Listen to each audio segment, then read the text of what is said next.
Masya Allah.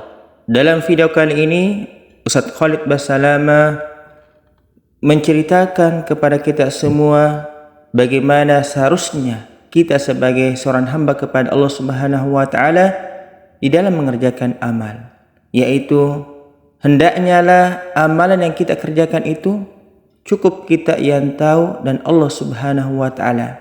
Kita rahasiakan amal kita. Masya Allah, penjelasan yang sangat bagus dari beliau. Selamat menyaksikan video ini.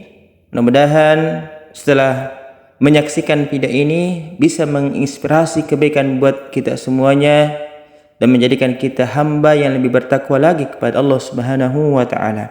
Barakallahu fikum. Bapak Ibu sekalian, Rabi' bin Haytham memberikan penjelasan pada anaknya dan anaknya jadi faham. Lalu kemudian anaknya masuk. Kejadian ketiga di rumahnya, murid-muridnya bilang, "Wahai imam, Kiai, nasihatin kami dalam masalah ibadah. Apa nasihat Anda dalam masalah ibadah?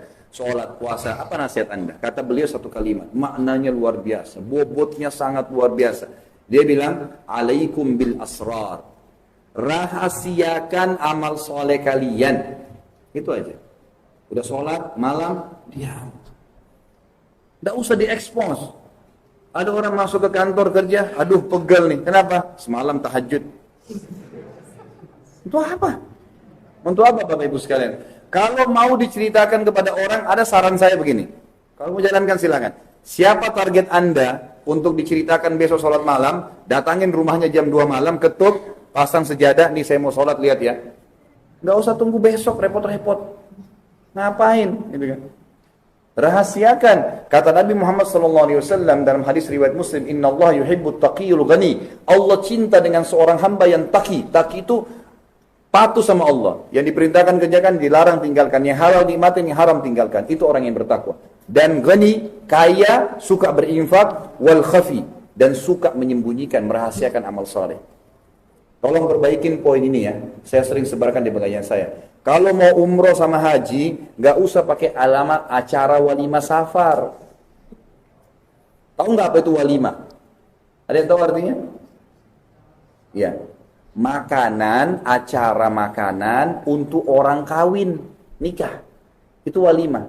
Di Indonesia supaya ada bahasa Arabnya, dipakai walimah, tambah safar, perjalanan. Berarti acara makanan perkawinan untuk orang safar. Apa hubungannya? Saya pernah tanya di Jakarta sama jemaah saya, Bapak Ibu sekalian yang mau umrah mau haji nih, ngapain buat walimah safar? Coba jawab apa adanya. Untuk didoain Ustaz.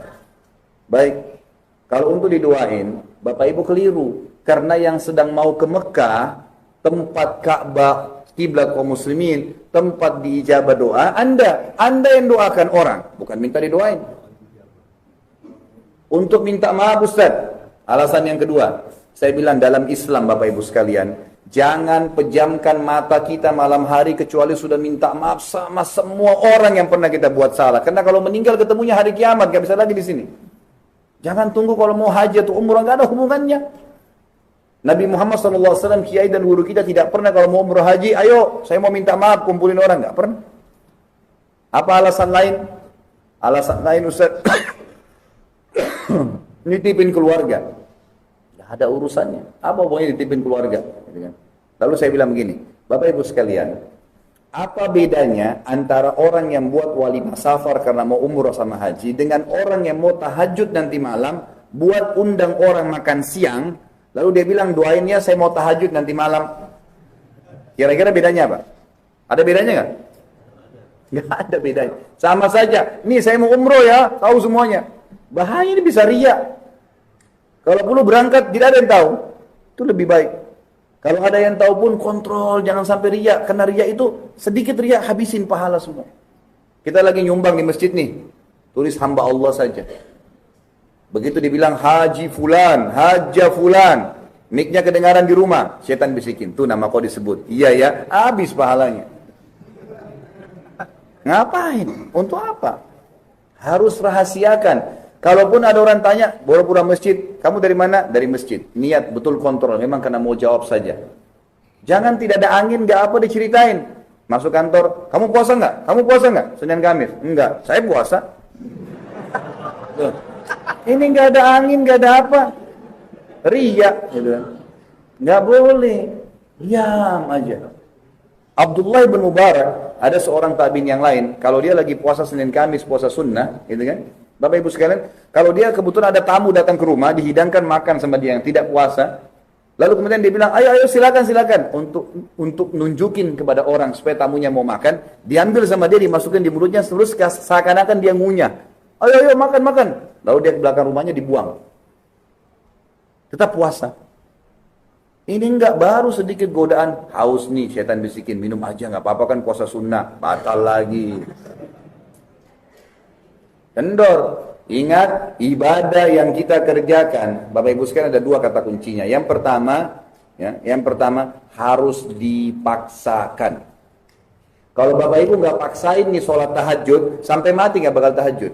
Dan masalahnya buku amal kita kosong terus dari tahajud. Nggak bisa, harus paksakan. Paksa diri untuk melangkah ambil tuh Quran di masjid atau di rumah, jangan dirak, ambil baca 10 menit, 15 menit, baru bisa. Kalau enggak sampai hari kiamat tuh tidak terganti-ganti, mungkin 7 turunan, cucu kita juga tidak baca.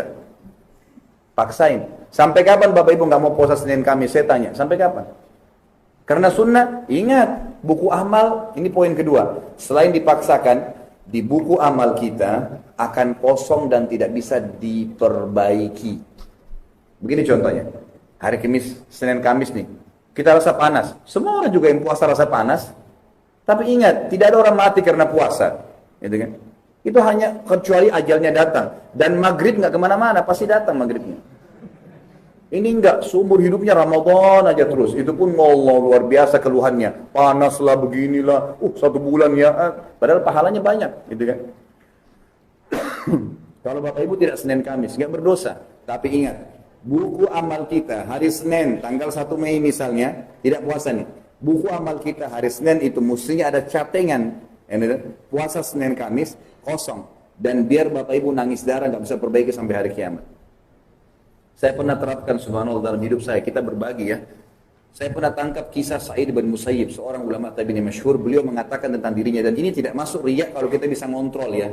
Masuk firman Allah, fa'amma binikmati rabbika fahaddits. Ada nikmat Allah yang boleh kita ceritakan dari ibadah asal bisa ngontrol, tidak riya, gitu kan.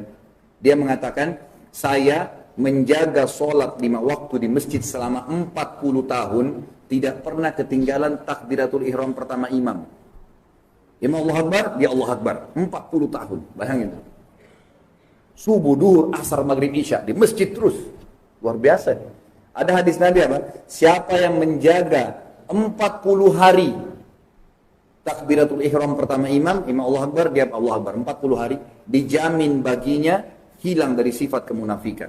Nggak akan jadi munafik selamanya, nggak pernah bohong selamanya, nggak pernah khianat amanah, nggak pernah pungkiri janji selamanya. Allah janji itu 40 hari tadi non-stop. Ini orang 40 tahun.